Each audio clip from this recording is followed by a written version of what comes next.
Got it? All right. Heavenly Father, we thank you for this day. Thank you for these students. Just pray to be with us today. Help us to understand just a little bit more about properties of real numbers and just the foundations of calculus. I thank you again for these students. Pray that you just encourage them, if they're struggling, just to do their best and to continue on with the work, Lord. In your name I pray. Amen. Let's see here. So, we are now in chapter 11. We'll come back to chapter 10 eventually. There are various reasons for that. I think chapter 11 is conceptually more challenging. And chapter 12, which follows it, are also, conceptually challenging. And I want a little bit more time between the final and when you first see these things so that they can really sink in.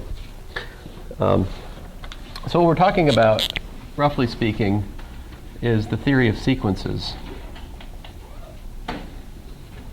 I mean, ultimately, that's our goal, is to understand the theory of sequences. That's not entirely true. I mean, our larger goal, our larger goal is eventually to learn what's known as the calculus of power series. Calculus of power series will allow us to solve problems that we currently can't, in a very simple, intuitive kind of way, in some sense. Like basically, a power series is a polynomial that's without end, right? You could say, well, Dr. Kester here used to say they're Texas-sized polynomials, but Texas ain't that big. I mean, power series are endless. So you're infinitely many terms added together. Okay, so to understand that, you have to understand what's called a series. All right, well, a numerical series is, again, like adding numbers without end. So what does that mean, without end? How do you describe that carefully? Well, to describe that carefully, you need something called a sequence. You say the series is defined by its limit of the sequence of partial sums. Well, what's a sequence? And what's a limit of a sequence, right? Well, okay, well, again, we got to understand what a sequence is and what a limit of a sequence is. And then before that, you got to understand how do you understand limits of sequences? What's the theoretical basis on which that rests? And that brings us back to the very nuts and bolts of the real numbers themselves. And that's where we are today. Properties of the real numbers, that's the starting point. I'm going to hopefully describe to you something called the least upper bound axiom. And we'll see what that means and what it implies about the theory of sequences as we go on here. Before I do that, though, turn in your homework. Haha, thought I forgot. So just pass them over. Okay.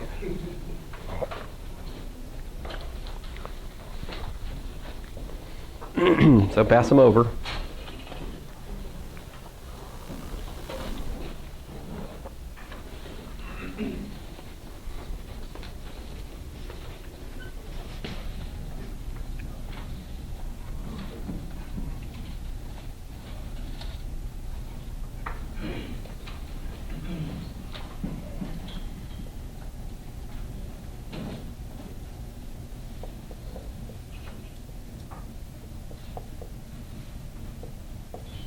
I mean, an axiom for some object, right?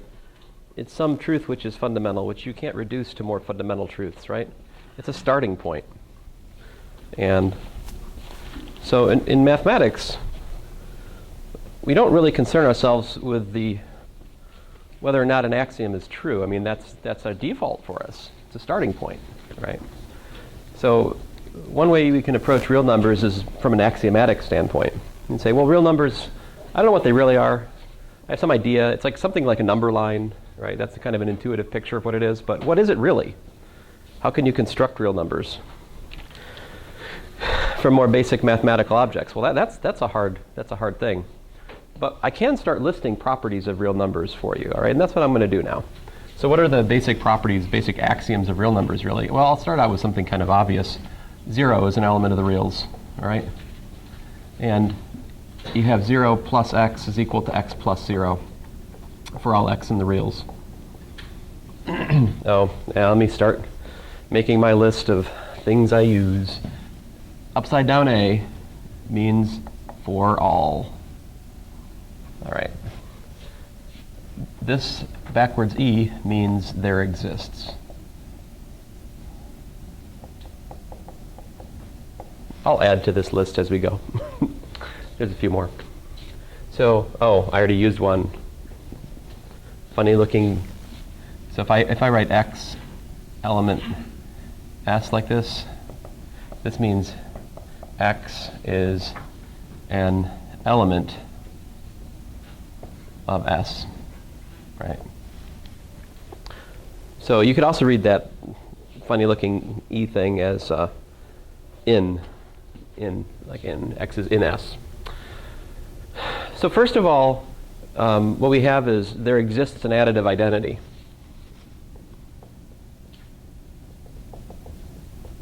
All right, fine. What else do we know? How about this? X plus y is equal to y plus x. X plus y plus z is equal to x plus y plus z, right? And so the first one is for all x and y in the reals. The second one's for all x, y, z in the reals. Just to do some name calling, I need some parentheses here, right? So like this one versus that one. So the first thing is what's called, this is commutativity. Commutativity, or you could say real number addition commutes. The next one is associativity of addition, associative property of addition, if you like. Let's see here, what else do we have in terms of addition? Oh, how about this? And this is kind of goes without saying, but for each x in the reals, right, there exists minus x in the reals such that what? X plus minus x equals to what? 0, yeah. So that's additive. Everything has an additive inverse. But then we have other things in the reals, right? We have multiplication. So when I think about multiplication, maybe the first thing I think about is the number 1, right? 1 is a real number, and that 1 is very special. 1 times x, right, is equal to x times 1 is just equal to x again, right? For all x in the reals. So this means there exists a multiplicative identity. Multiplicative identity.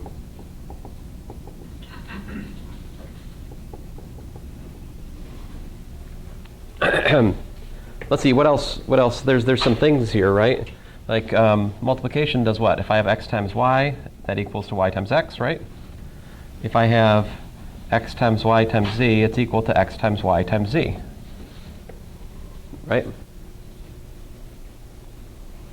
And I can put parentheses in, right? So I have commutativity of multiplication and I have associativity of multiplication.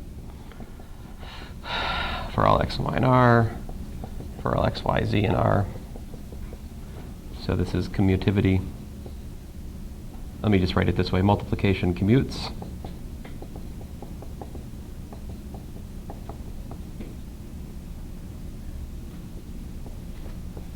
And down here we have associativity of multiplication. All right.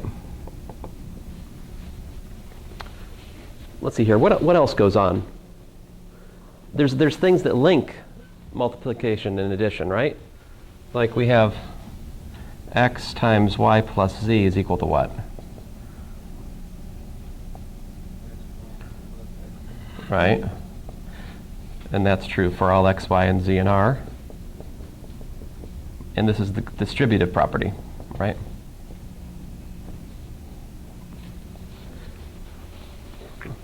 I probably could add a few more. There might be one or two I'm missing here. I'm just trying to give you a pretty full picture of the axioms. If you look at my Calculus 1 notes, I have a careful definition. It takes a whole page. It has every single last one of them. All right. But if you look at this carefully, you see there's nothing really real about this in the following sense. Would you agree with me that I could just as well say that all of this stuff is just as well true for z, where z was what, 0, plus or minus 1, plus or minus 2, and so forth? The so-called integers, right? I mean, the product of two integers is an integer. The sum of two integers is an integer. 0 is an integer, 1 is an integer, right? Integers are all these things, just the same. Natural numbers, not really, right? Natural numbers don't have what? Yeah, they don't have 0. Well, some people say 0 is in the natural numbers, but ignoring those folks, it doesn't have 0. You know who you are, Nathan. Sorry. I'm currently teaching a student, and he's a fan of 0 being a natural number, so I always try to say inflammatory things about 0 not being a natural number. Very controversial. But more to the point, certainly additive inverses are missing from the natural numbers, right? You're like, well, I mean, I know -5 is a number, right? It wasn't so long ago that people rejected negative numbers as being existent. I mean, there's pretty famous stories about like math battles between kings in back in the day where they'd have their chief mathematician like propose a problem. He'd like find the solutions of this polynomial equation of order 46 or whatever, you know. And then the chief mathematician of I'm not joking, okay? This is actually a real story. Of the other country, found all the solutions, right? He's like, I found 23 solutions, and then, well, he actually found more. But the other 20 or whatever, other 23 solutions, whatever it was, I forget the exact numbers, they were negative. So he said, he threw those out. They didn't count because they were negative. Only the positive solutions are real solutions. Yeah. So this notion of what's real, all right, which numbers are really numbers, is an old story. And as time has gone on, we've learned to add things because negative numbers are important to work with. And they describe many physical things also. Not that that's a necessary prerequisite for something being mathematically valid. Physics and mathematics, while linked, are not necessarily tied together. Yeah.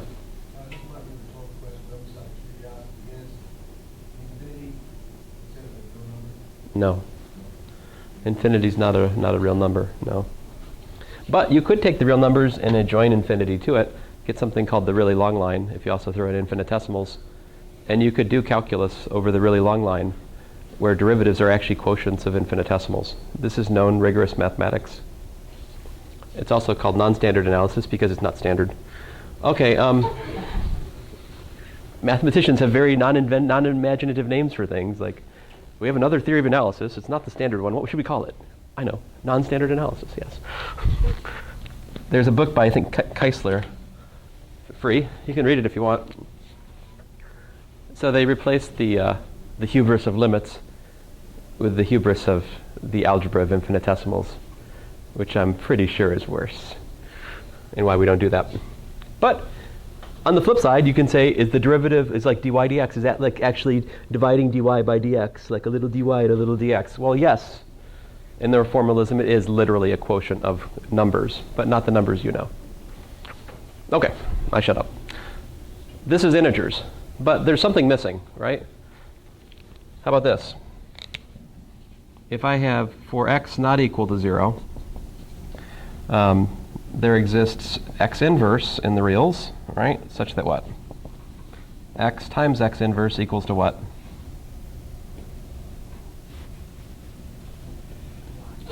Yes, the number 1. In other words, we write x inverse is equal to 1 over x for every non-zero. So every non-zero real number has a multiplicative inverse. Well, that's not not true for the integers, right? Like take 2. What's the multiplicative inverse of 2?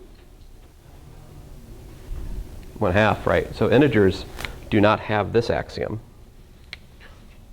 In fact, adding this makes something that we're looking at into what's known as a field. But where is a half?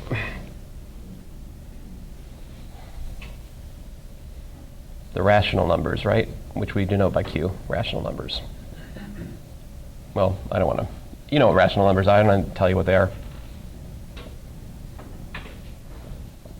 Rational numbers, of course, are formed by quotients of integers.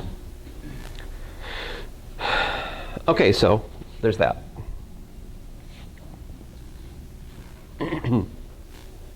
There's more, though, right? There's more. What else could we say about real numbers? Something that's different. Well, actually, it's also true for rational numbers, but wouldn't be true for complex numbers. Now, all of these things are also true for complex numbers so far. You can add, multiply, divide complex numbers. It's all true. But here's what you can't do for complex numbers. Given A and B in the reals, well, one of the following three is happening. Then exactly one of the following is true.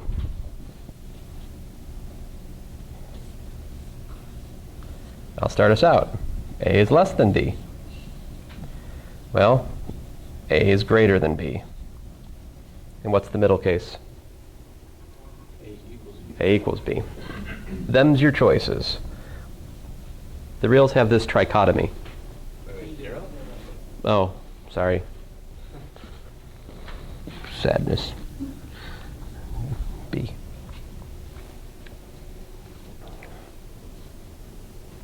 Now I could be more formal about this, I won't. But in other words, the reals are not just a field, they're an ordered field. There's a less than and there's a greater than operation on the real numbers.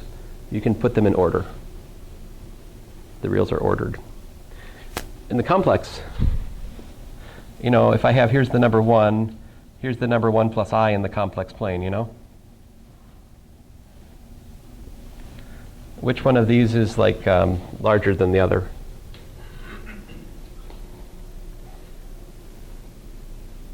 There's no standard ordering. You could use some kind of like lexicographical ordering, but then it wouldn't respect the properties of the complex numbers, the algebraic properties. So we just usually say there's no standard ordering of the complex numbers. So the real numbers are very different in that sense. And this inequality structure that's in the real numbers is really what drives the analysis that we do in here. A lot of it. Okay, so. Can we convert everything to I and then just compare them like that? I mean, you could do stuff like a name.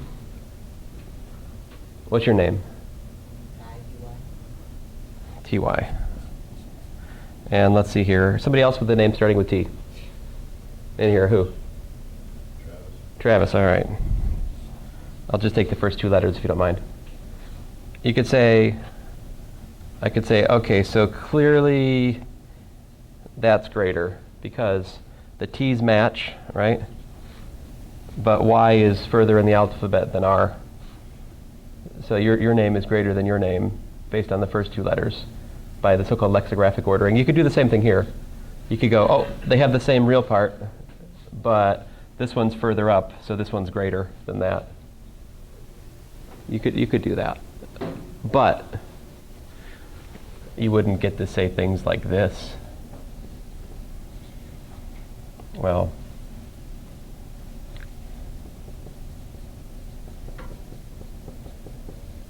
like this is true for absolute value in the reals. That lexicographic ordering I just told you for the complexes wouldn't respect this.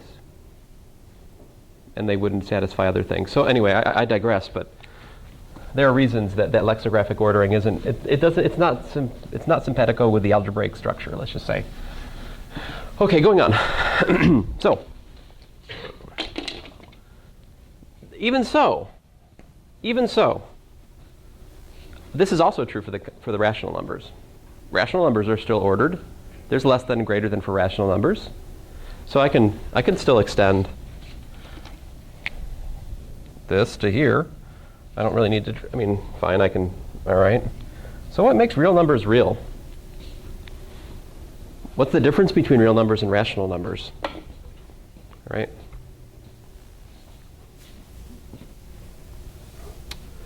Well, that goes to the question of upper bounds. So let's talk about bounds, or boundedness. So I need to talk about boundedness. Okay, if you don't mind me, let me just spoil the story and tell you what we're going to learn. What we're going to learn is that the real numbers satisfies least upper bound axiom. This is a little bit technical, though, and it's going to take me about 10 minutes or so to really explain that to you. Okay? That's the difference. In other words, this is a different, I would say that this is a way of saying R is complete. That word has a technical meaning, but the real numbers are complete, whereas the rational numbers are not.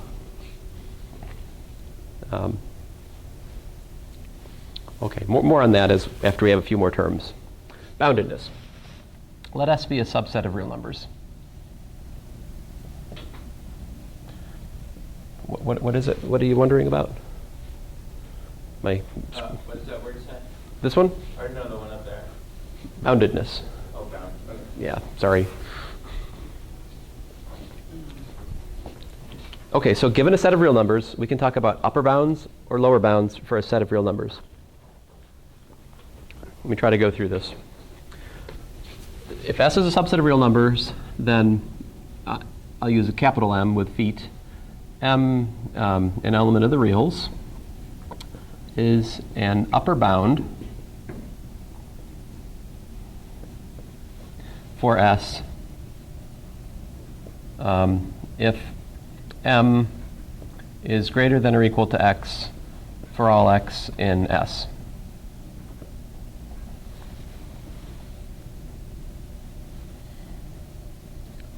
Likewise, M in the reals such that M is less than or equal to X for all X in the set S is a lower bound. Again, my current notation is that I'm calling the upper bound M, big M, and I'm calling the lower bound little m. The little m doesn't have feet, the big M has feet. Okay?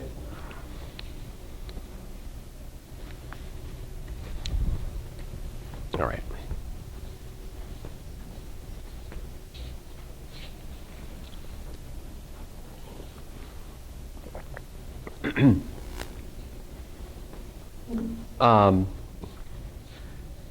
We say that S, by the way, just a little bit more language here. Don't worry, not like Trump. A little more language here. This says S is bounded above. Bounded above. So this is polite conversation, don't worry. S is bounded above, and this would say that S is bounded below. Assuming, of course, if there exists a big M, if there exists an upper bound, it's said to be bounded above. If there exists even one little m, it's said to be bounded below. All right? In the sense that I'm using big M and little m on the board. Is good? There's so many words. Oh, likewise. Sorry.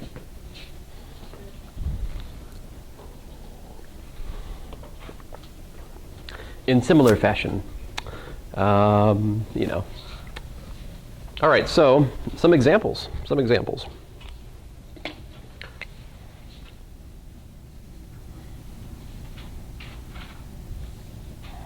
Here's 1, 2, 3, 4. Example 1, I'll let S equal to 1, 1/2, 1/3, 1/4, and so forth. Example 2, I'll let that one go 1, 2, 1, 3, 1, 4, 1, 5, 1, 6, you get it, and so forth, it goes on.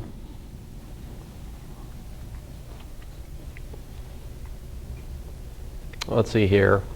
Then a couple of, let's see here, how about this? Minus infinity to 0, not included. And then finally S equals to, let's see here, minus 3 included, and then 7 also included. There we go. I'm using interval notation, right? I'm using interval notation in these last two examples. Let me rewrite those. Just to remind you guys, how can we re-express an interval in terms of set builder notation? This is x in the reals such that x is less than 0. This is x in the reals such that minus 3 is less than or equal to x is less than or equal to 7. So that's the so-called set builder notation. The thing that comes before the vertical line is the objects. Whatever condition is written to the left of the vertical line is the condition on those objects. So-called set builder notation. All right. So you guys tell me, and I'm going to keep using this notation little m and big M. They may or may not exist for these given examples we have here. So how about this? What is a, start out with an upper bound on this one, m equals what? Little m equals what?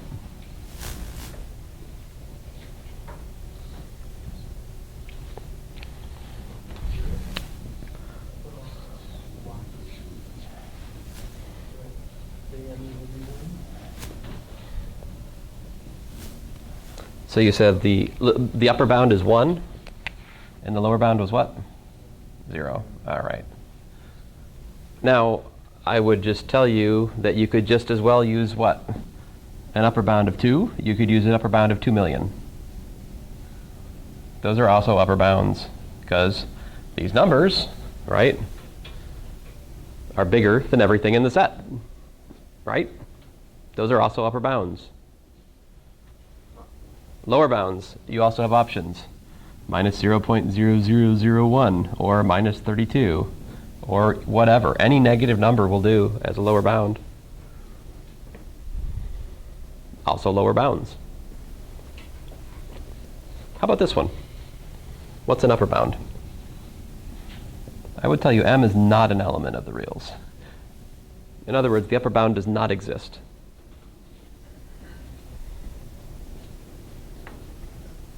This set is not bounded above. By the way, we say such a set is unbounded above. Okay. Or we just say the set is unbounded. Now, what's the lower bound? Negative 42, very good.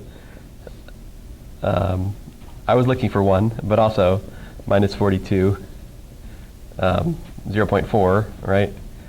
0. Lots of stuff. I mean, anything, really anything less than 1 is also a lower bound. Right? All right. How about this next one? M equals to what?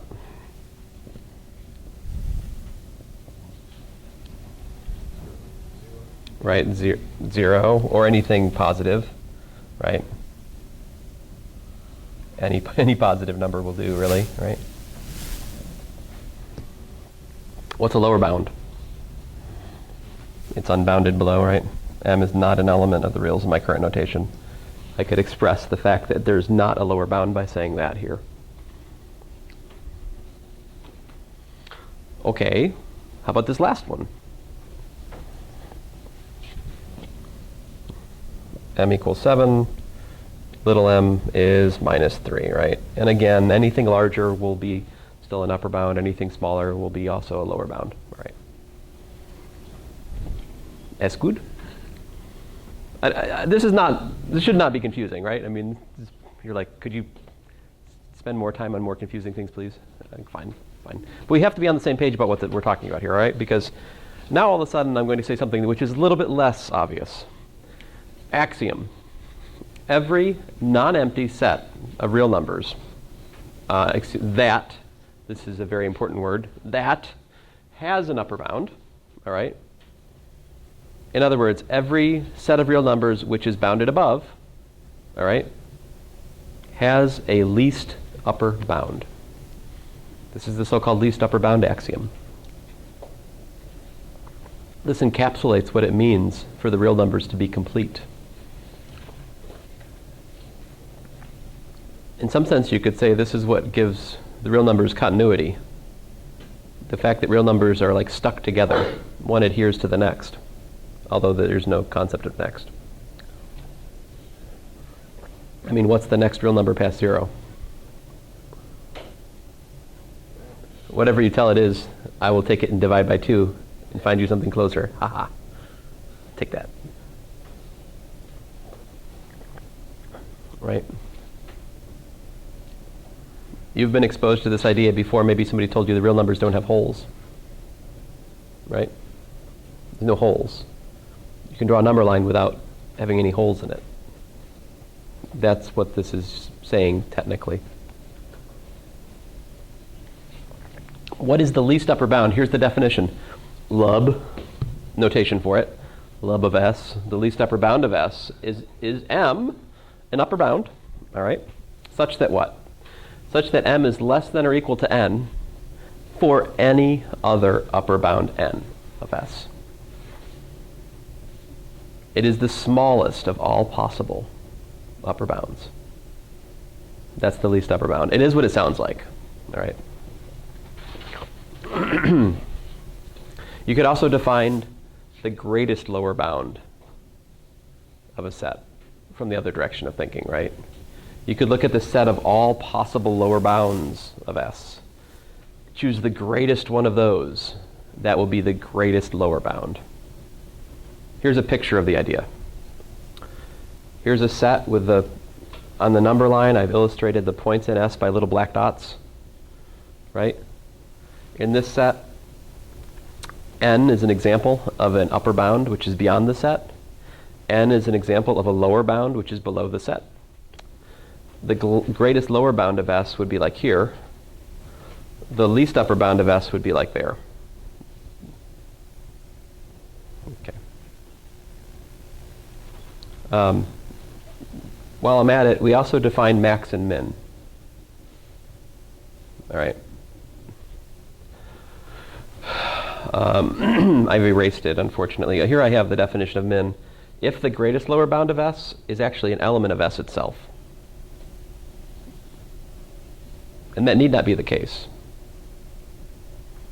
But if the greatest lower bound of S is actually in S, if it's actually an element in the set itself, then we say that the minimum of S is the greatest lower bound. In other words, it's the smallest element in S. Likewise, if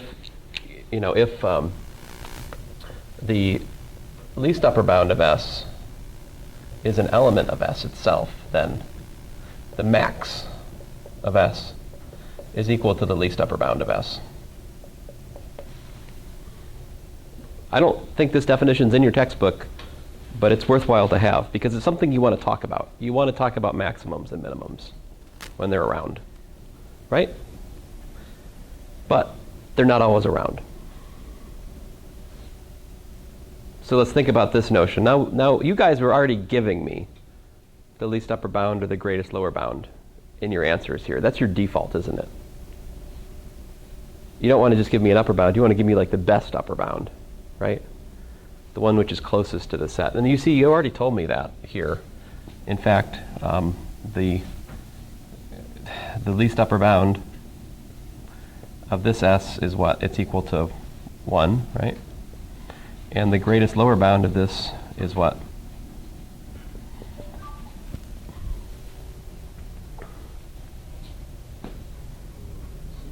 Zero, right? By the way, 1 is equal to the max of S, right? But the minimum of S, right, does not exist. It's not a real number. 0 is not in there. There is no minimum in that set. Whatever number you give me in this set, I can always find something smaller. It's endless. You give me a 50th, I give you a 100th, whatever. How about the next one? What is the greatest lower bound of S is what here? 1. And is that equal to the minimum? Yep, it's in the set. So that is also the minimum of S. Sorry, I'm just adding this discussion about min and max because I think it's helpful to clarify the concept. Because there's something funny about this idea that the greatest lower bound and the least upper bound could be outside the set, right? It's the same issue you faced in Calculus 1 with this issue. Sometimes we can plug in the limit point, right? But other times we can only get close to it, right? But the concept of limit covers both cases. That's kind of the same story here. It's very much the same issue. What's the least upper bound here? 0, right? Right, and of course the max of S is not a real number. It doesn't exist.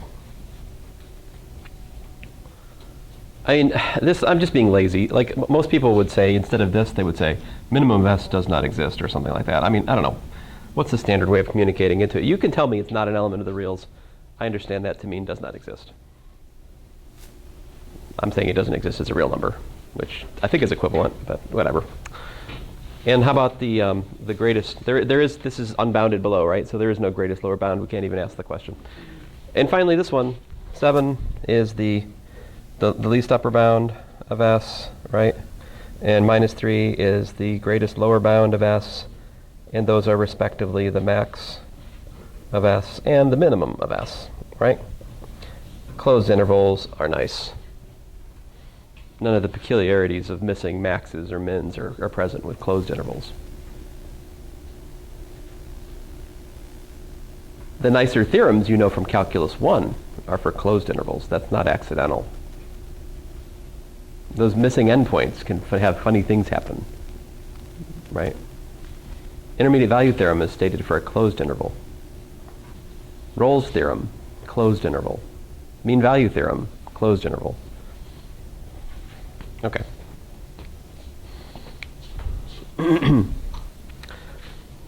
Now, so I didn't have to worry. These are subsets of real numbers. The ones which are bounded above, they all have a least upper bound. It's not an accident. It's inevitability. It's part of what makes real numbers real numbers. And the same is true for sets which are bounded below. There is also a greatest lower bound. That also exists. Now, you don't have to take that as an axiom, because we can prove that exists on the basis of the existence of the least upper bound, okay? That's in this section. I don't think I'll spend time on that. Maybe next, I'll have to decide or not whether or not I'm going to spend class time on it. I might. We'll see. Okay, so again, so you see the content of this axiom is that we had to be able to find least upper bounds for any bounded set bounded above. Now, just to show you that that does not happen for rational numbers, this simple example will suffice. Check this out. So here's a set. Look at the set of truncated decimal expansions of the square root of 2. So here's this. I'm forming the set. First comes the number 1, then 1.4, then 1.41, then 1.414, and so on. So everything in this set is a truncated decimal expansion of the square root of 2, right? Those are all rational numbers, right? For example, 1.4 is 14 over 10. 1.41 is 141 over 100. Do you agree? Rational numbers. It's a set of rational numbers. Is it bounded above? Absolutely, right? Take 2, for example. 2 is a rational number which is above it. And yet, it does not have, right? It does not have a least upper bound, which is a rational number. Because the rational numbers do not satisfy this axiom. The rational numbers are not complete. There's holes in the rational numbers. You can take a sequence of rational numbers and it can converge to something which is not a rational number. Sequence, converge, what does that mean? We don't know yet, but we'd like to. We shall soon. Any questions about this? Okay. So one of the theorems that I'd like to talk about today is this one. Theorem 11.1.2, and here it goes. If M is the least upper bound of S, so we're supposing S is a subset of real numbers which is bounded above. Okay, so given S is a subset of real numbers bounded above, all right. If M is equal to the least upper bound of S, right, and if epsilon is greater than 0, right, any positive real number, little positive real number epsilon, then there exists some point in the set called x. Oh man, don't have my laser. So sad. Oh well, I'll have to make do with conventional pointers. Give me a second. It'll have to do for today. So, then there exists some x in the set such that m minus epsilon is less than x is less than m, or equal to m. Okay, so how does that go? Here's a picture of it. If you look at the black dots as being like the set S, if you look at m being the least upper bound, then if you go plus or minus epsilon, there's got to be some point between m and m minus epsilon which is in the set. That's the claim of the theorem. So the x is like here. See that? So m minus epsilon is below it, x is in the middle, and m is above it. Yes, sir? What did the ST stand for? Such that. Yeah.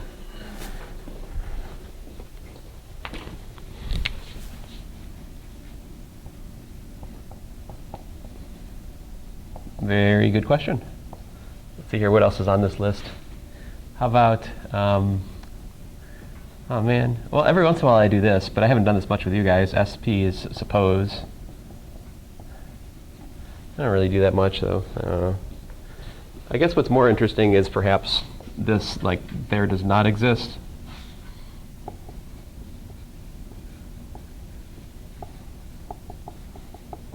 Right, or this one, not an element of.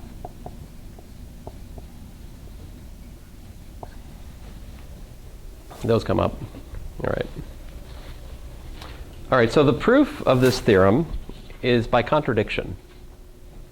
All right, what's contradiction? Well, let's look at it. Basically, the idea of contradiction is if you have some claim, right, and you say it's true, right? So contradiction, the idea of it is say, well, suppose it's not true, right? And then if you can show that supposing your claim is not true leads to things which are absurd or impossible, then it must follow that the claim is true. Because either the claim is true or it's not true. So by process of elimination, if you can show that the claim being false leads to madness, then by process of elimination, or if you like, it's called proof by contradiction, the claim must be true. So here's how that goes. Suppose there does not exist an x in S which satisfies the condition of the theorem, right? So suppose there does not exist an x such that m minus epsilon is less than x less than m, all right? Suppose that was the case. What would happen then? Then we can consider m minus epsilon for some epsilon greater than 0, all right? Check it out though. Then y is less than or equal to m minus epsilon for each y in S. By assumption, right? I said that there doesn't exist some x which is beyond m minus epsilon and also in S, right? So there can only be y which are less than. All the points in S have to be less than m minus epsilon, right? What does that imply? Well, then, oops. That implies that m minus epsilon is an upper bound.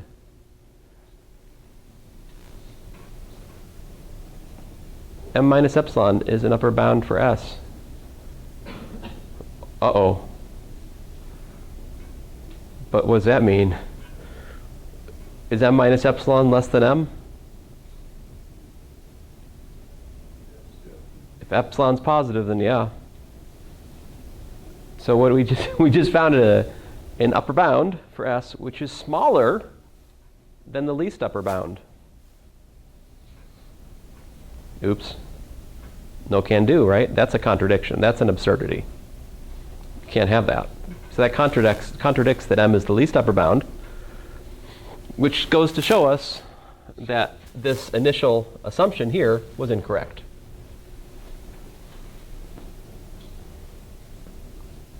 So, by proof by contradiction, it must be that there does exist an x in S such that m minus epsilon is less than x is less than m.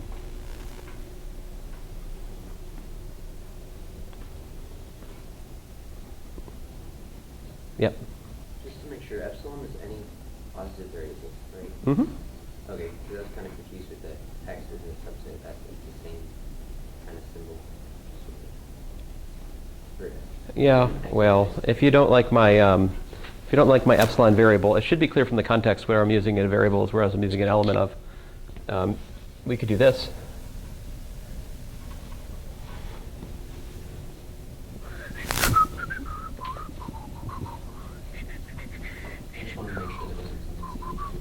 No. No, it's just that my epsilon symbol looks like my epsilon variable. Some people use var epsilon, which looks like this instead. But sorry, it's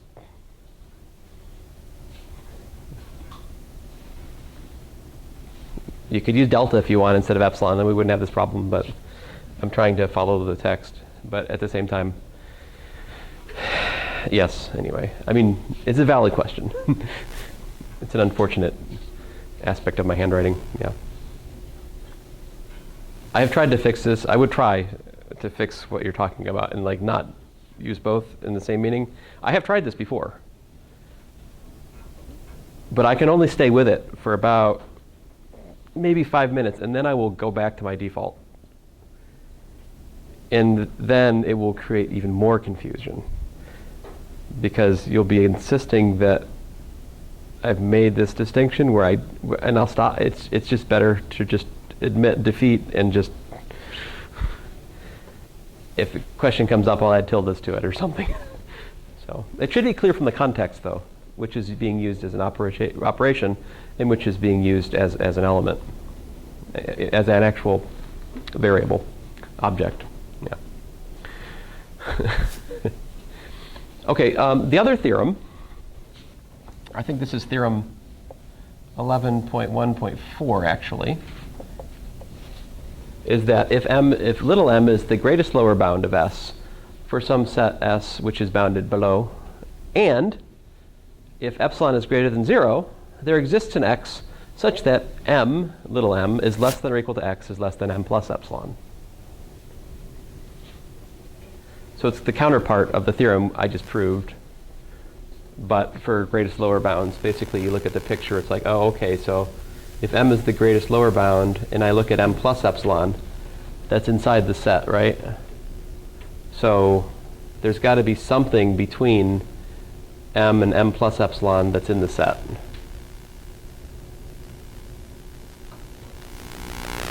Right. By the way, the x could actually be equal to little m, and in the theorem 11.2, the x could actually be equal to the big M. If a min and a max exist, they're a natural choice for x in these respective theorems. What's the theorem in between these? Theorem 11.1.3.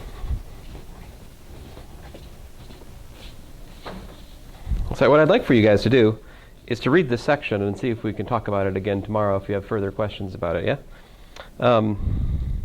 So like theorem 11.1.3 on page 530 states that every non-empty set of real numbers that has a lower bound has a greatest lower bound. So in other words, the least upper bound axiom implies the corresponding statement for greatest lower bounds. Right. Maybe I'll go through the proof of 11.1.3 tomorrow just to try to drive home some of these ideas about greatest and lower and upper bounds and such. That said, I think I'm going to go on to sequences for now. This stuff has to marinate in your mind, and we'll come back to it and try to let it seep in more. Yeah. Yes. Yes.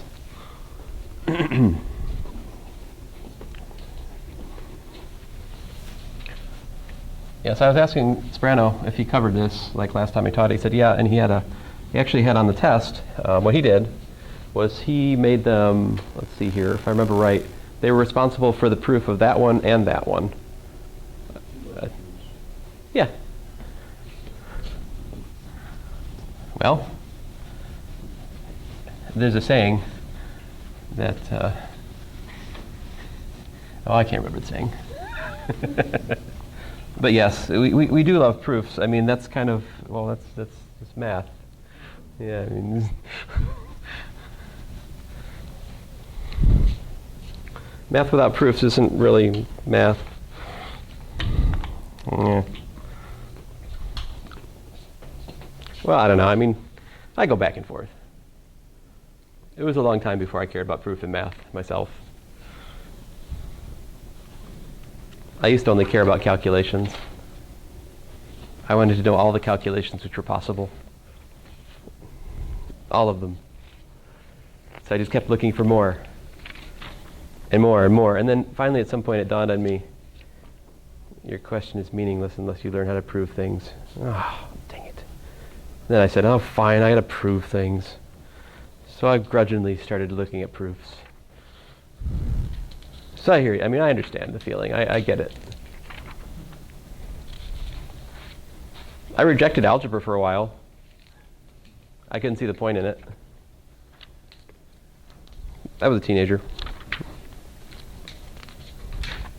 Only when I took physics could I see the point again. You know?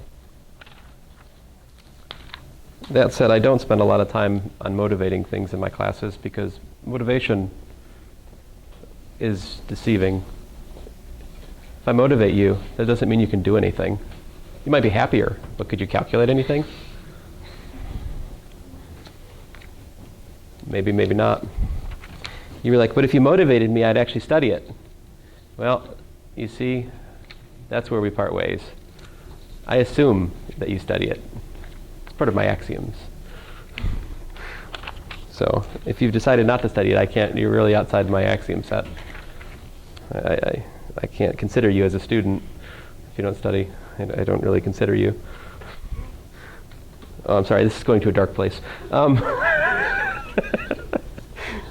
Hey, I'm not so bad. There's this one famous traveling mathematician, really a homeless person, truth be told, and his name was Erdos, or Paul Erdos. I can't say his name right. Anyway, people talk about their Erdos number in terms of like, have they written a paper with him, or are they the student of someone who's written a paper with this guy? He went from just place to place to place to place to place. Very famous. He'd come in and solve some theorem that people have been working on for this problem for like 10 years. They got this 50-page proof. You look at it, you go, well, that's very nice, but I think I have something. And you go up to the chalkboard and, you know, write like a half a page and solve the problem. Very annoying guy. But he used to, if a mathematician retired, he would basically think of them as dead. Like if you stop, you may or may not be alive as a human, but as far as he was concerned, if you stopped doing math, you were dead. So he would, you know, when you talked about mathematicians passing away or something, you'd have to understand it in that context. I'm not quite like that, but I do want my students to study. It's true. I don't deny it. Sequences. He'd also like give awards and stuff for prizes out of his own money. He just like, and he's well known to give lots of people lots of money. And since he was good, he won prizes from time to time too, you know? Very interesting life. Right guy. So sequences, what is a sequence?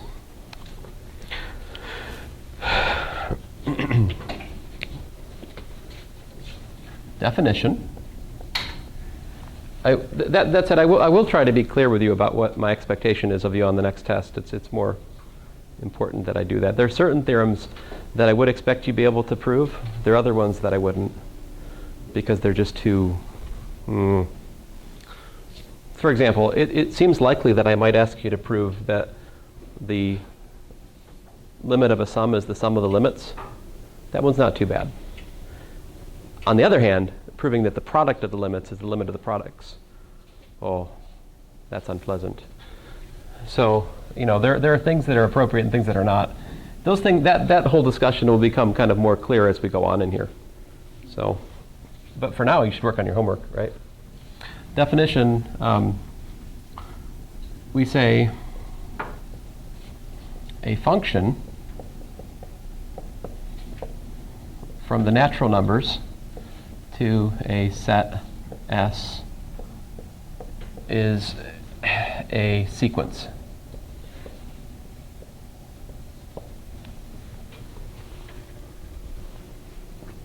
You could have a sequence of cats. You could have a sequence of computers. If you could enumerate the buildings around campus, that would give you some kind of sequence, right? I mean, although you'd have to keep going. Maybe you get to DeMoss and then you just stay there from 10 to infinity. I don't know. But basically, it's a function from the natural numbers into a set. So, for each natural number, you have to assign something in the set. Just a single thing. It's a function, right? Now, that's not what we study in here mostly. In here, we're mostly interested in what are called real sequences. A real sequence. What's a real sequence? Is a function A, which goes from the natural numbers to the reals. There's a lot of special notation for this. Typically, A of n is denoted A sub n for each n in the natural numbers. So we use this notation, right? In terms of like mapping notation, you could say n maps to A sub n. That's the sequence, thought of as a function. But sequences are special. Like if I ask you to list the values which sign takes over the, we can also list the values, right? You can write a sequence like this. You can say, well, sequence is like this. It's A1, A2, A3, dot, dot, dot. Or you could use the shorthand, curly bracket, A sub n equals 1 to infinity. Alternative notations for sequence. I mean, that's a different way of capturing the information about the function, right? You can actually, that's in some sense playing the role of a graph. I mean, you can't do this for a function, right? If I have f of x equals to sine x, right? For x non-negative. And I say, okay, so start listing the values of f in order to describe it. F of 0, 0, okay. What's the next real number then is the question, You can't list the outputs of a function of a continuous variable, right? It's impossible. But you can do this. So this is kind of the next best thing. Right? The graph is interchangeable with the function, isn't it? That graph has the same information as that formula in that domain. That's true. In the same sense, this list of numbers has the same information as a formula for A sub n in its domain. Okay? So these are interchangeable concepts in the same sense that a function and a formula in a domain is interchangeable with a graph. So the list notation is important and useful. Okay? Now, sometimes there's a nice formula for A sub n, sometimes there's not. Let's look at our examples. In fact, I've already been talking to you about sequences. I was sneaky. I built it into our previous discussion. Mwah. So I'll start out with, let's look at examples again. Let's revisit them. Which of those are sequence? Which of those are sequences? Or let's say, which of those are sequences which are easily identified? AN. What's the formula? What's that? 1 over n. Very good. And that's true for n in the natural numbers, right? In other words, for n equals to 1, 2, 3, 4 count numbers. Whole numbers, if you like. 2.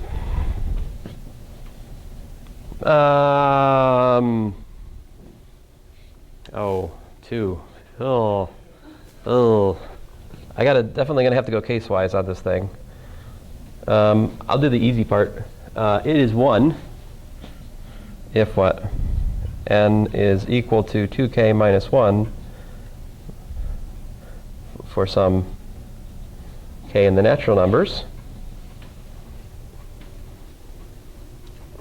Yes, sir. Can you say that like A sub n is equal to 1 for when n is an odd number in the sequence? Like an odd, it's like the first one. That's what I'm saying. But like, could you say that, or like, do you have to say it in that terms? Yes.